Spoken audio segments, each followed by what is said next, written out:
მაგალითის რომელიმე სათანადო კლინიკაში.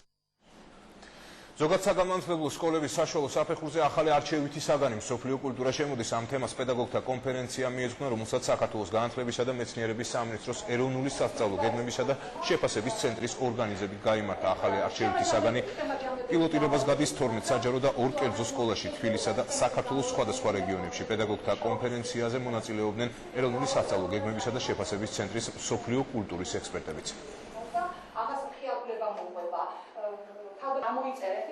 სტარტდება ასეთი კურსი სწორედ მსოფლიო კულტურის პედაგოგებისთვის, ვინაიდან ეს გახავთ ახალი არჩევითი კურსი და მასწავლებლებს ინტერაქტიულ ფორმატში აქვთ საშუალება, რომ იმსჯელონ იმ სიახლეების შესახებ, რომელიც პროგრამით არის გათვალისწინებული. საგანი არის უაღრესად მნიშვნელოვანი, ვინაიდან ის სისტემატიზირებას უკეთებს ყველა იმ ცოდნას და უნარჩვევებს, რასაც ჩვენი მოსწავლეები 11 წლის მანძილზე, 10 წლის მანძილზე გააჩნია, რომ კლასში სწავლობენ უკვე ამ საგანს, გადიან სკოლაში. ამ საგნის შესწავლით მოსწავლე საკუთარი ერის, საკუთარი პიროვნების შეცნებას უკეთ მოახერხებს.